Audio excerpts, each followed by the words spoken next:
ऐसा कहते हैं कि जिस चीज के अंदर आपको ज्ञान ना हो वहां पे उंगली नहीं करनी चाहिए, लेकिन जिनका पूरा करियर ही उंगली की वजह से बना हो वो बिना उंगली किए कैसे बाज आ सकते हैं। लेकिन इस बार जहां पर आपने उंगली की वो जगह गलत थी और परिणामता स्वरूप आपके ऊपर एफआईआर हो गया। मैं बात कर रहा हूं सुअरा भास्कर की और हमारे उत्तर प्रदेश के मुख्यमंत्री योगी आदित्यनाथ की। एक बात हमेशा ध्यान में रखना कि अगर मोदी जी होते तो शायद आपको धीरे धीरे धीरे करके प्रताड़ना मिलती, लेकिन ये बाबा जी का राज है, यहां तो सीधे गड्डियां पलटी होती है। नमस्कार साथियों, मेरा नाम है आशुतोष झा और आप लोग देख रहे हैं हिंदुस्तान पॉजिटिव। सुअरा भास्कर के विषय में आपको बताने जाऊं तो सुअरा भास्कर वैसे तो बॉलीवुड की एक छोटी मोटी अभिनेत्री है जो अपने पेट पालने के लिए कभी इस रोल को करती है तो कभी इस रोल को करती है, लेकिन इनका जो मुख्य पेशा है वो ट्विटर के ऊपर जातीयवाद दंगे भड़काना, ट्विटर के ऊपर अफवाहों को आग की तरह फैलाना और उसके बाद अपनी बेइज्जती कराकर पैसे कमाना, बस यही इनका एक मुख्य पेशा है, जिनके अंदर वो तमाम गालियां खाकर रोज हजारों रुपए छाप लेती है और अपना बेचारी पेट पालती है। अब एक ऐसी गरीब महिला जो बेचारी अपने उंगली के सहारे अपने पेट को पालती थी, उनके ऊपर एफआईआर कर दिया गया उत्तर प्रदेश के द्वारा। अब कहो, एक अबला नारी ट्विटर के ऊपर अफवाह भी नहीं फैला सकती, ट्विटर के ऊपर गाली भी नहीं दे सकती, अरे ट्विटर के ऊपर जातीयवाद दंगे भी नहीं भड़का सकती। सुअरा भास्कर के द्वारा पिछले 4 दिनों के अंदर हिंदुओं को जय श्री राम कहने वालों को इतनी गालियां दी गई और इतने ज्यादा जातीयवाद दंगे भड़काने के ट्वीट किए, जिसके बाद शायद जो उत्तर प्रदेश है उस उत्तर प्रदेश के अंदर इतने हिंदुओं की लाशें गिरती जितनी लाशें मुजफ्फरनगर में कभी गिरी हुई थी। साथियों, 3 दिन पहले एक वीडियो वायरल हुआ था, जिस वीडियो के अंदर एक 70 साल के तांत्रिक मौलाना को वहीं के लोगों ने, उन्हीं के बेटों ने मिलकर कूट दिया, यानी कि पंचर पिता और पंचर पुत्र इनके बीच में झड़प हो गई।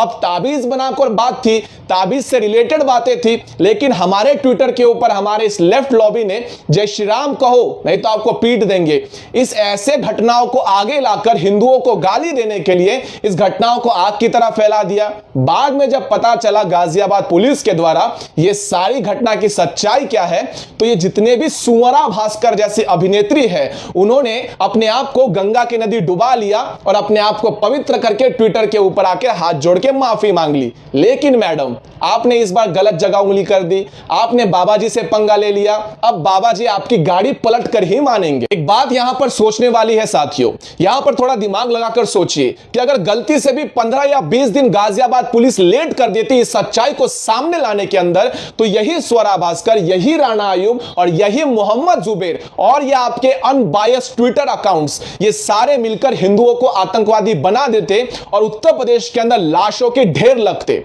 पूरा उत्तर प्रदेश जल रहा होता। लेकिन वहां पर बाबा जी का राज है, जिसकी वजह से आप सुरक्षित हैं, जिनकी वजह से उत्तर प्रदेश इन जातीयवाद दंगों से बच गया और इन सभी लोगों के ऊपर सुअरा भास्कर समेत मोहम्मद जुबैर सहित एफआईआर इनके ऊपर लॉन्च कर दिया गया है।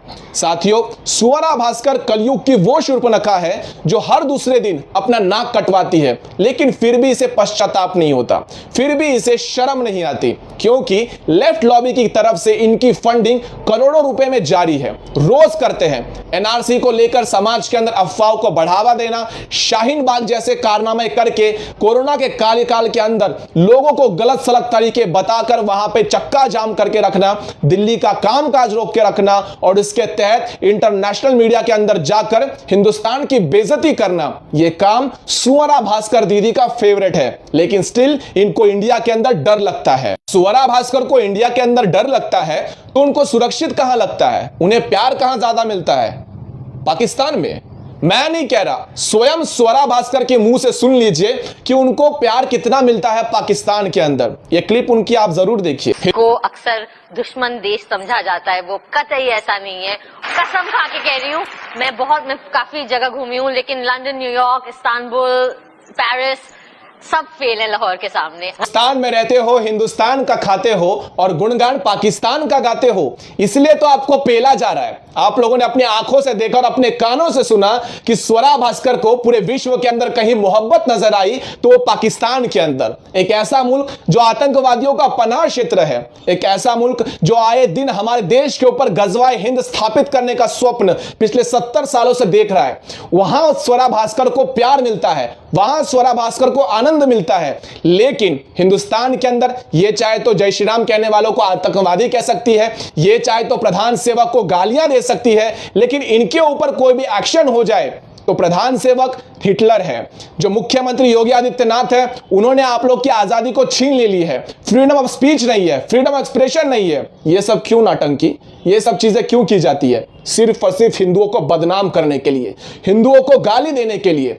अगर गलती से भी ये सारी चीजें एक्सपोज ना होती तो अगले 15 दिन तक लाश के ढेरे निकलते। ये आप भी जानते हैं और हम भी जानते हैं। लेकिन ऐसी औरतें जब तक समाज के अंदर है, जब तक इनके ऊपर कोई बड़ी कार्रवाई नहीं की जाती, तब तक ऐसी अफवाहों को हवा मिलता रहेगा और आपके और हमारे समाज के अंदर ऐसे हिंदुओं को गालियां देता रहेगा। इसलिए यह आपका कर्तव्य है इस वीडियो को अधिक से अधिक शेयर करके स्वरा भास्कर के ऊपर कड़क एक्शन लेने का हम योगी आदित्यनाथ सरकार जी से आह्वान करते हैं एवं उनसे प्रार्थना करते हैं कि ऐसी औरतों को कभी खुला मत छोड़िए, क्योंकि आसपास में बच्चे भी रहते हैं, बच्चे भी खेला करते हैं, इन पर बुरा असर पड़ेगा। आज का वीडियो कैसा लगा हमें कमेंट करके जरूर बताएं और हमारे इस YouTube चैनल को जाकर जल्दी सब्सक्राइब करें, क्योंकि इस चैनल को डिमोनेटाइज कर दिया गया है और हमारा कार्य रोकने की पूरी कोशिश की जा रही है। आपका कर्तव्य है हमें सहयोग करिए। आज के लिए बस इतना ही।